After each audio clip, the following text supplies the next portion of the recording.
بسم اللہ الرحمن الرحیم ان الحمد للہ والصلاة والسلام علی من لا نبی بعدہ اما بعد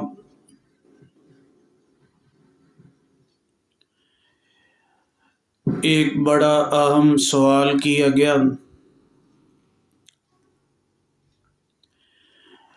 انسان کی موت کے لیے کیا حکم لگایا جائے گا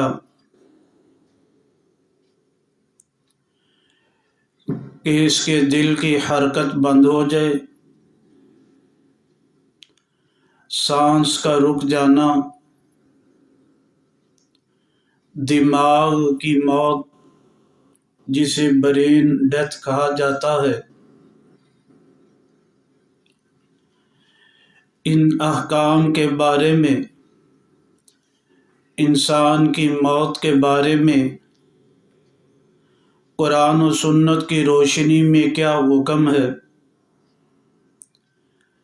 کس وقت حکم لگایا جائے گا کہ یہ شخص، یہ فرد دنیا سے انتقال فرما گیا ہے۔ اس بارے میں احادیث مبارکہ میں غور و خوض کیا گیا۔ صحیح مسلم کی روایت مبارکہ ہے، کتاب الجنائز میں رقم الحدیث 2130، حضرت ام سلمہ رضی اللہ تعالیٰ عنہ فرماتی ہیں، دخل رسول اللہ صلی اللہ علیہ وسلم علی ابی سلمۃ، آپ علیہ السلام ابو سلمہ پر داخل ہوئے جس وقت وہ وفات پا گئے تھے۔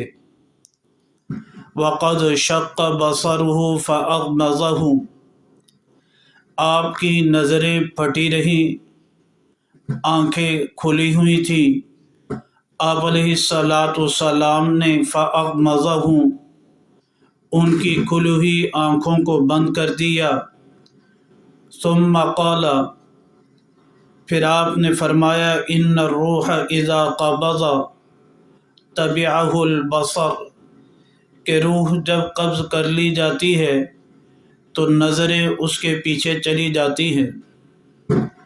ایک روایت مبارکہ میں تو یہ الفاظ ہیں، دوسرے الفاظ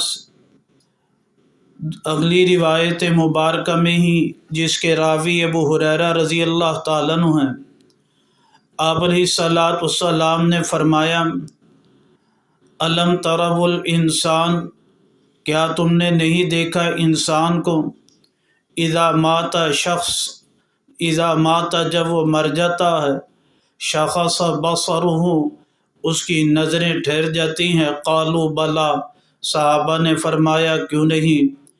قال، آپ نے فرمایا، فذلک حین یتبع بصرہ نفسہ، اس کی نظر اس روح کے پیچھے چلی جاتی ہے۔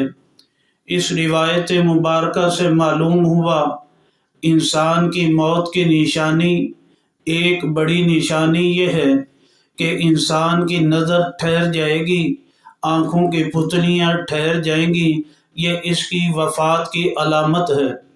دوسری اس کی علامت یہ بھی ہے کہ انسان کے سانس کا بالکل رک جانا، دل کا کام نہ کرنا، یہ بھی جو ہے اس کی وفات کی نشانی علامات ہیں۔ باقی اس بارے میں ماہر اطباء ہوں، دیندار ہوں، متقی ہوں، پرہیزگار ہوں، اس بارے میں اپنے مریض کے بارے میں ان سے مشورہ کیا جا سکتا ہے، کیا میرے مریض کی وفات ہو گئی ہے یا نہیں، بالکل انہیں بھی معلوم ہو جاتا ہے۔ جب سانس بالکل ختم ہو جائے، دل حرکت کرنا بند کر دے، اور ساتھ ساتھ جو ہے اس کی نظریں، پتلیاں آنکھوں کی ٹھہر جائیں، یہ اس کی وفات کی نشانی ہے۔ اللہ سبحانہ و تعالیٰ صحیح سمجھ عمل کی توفیق نصیب فرمائے۔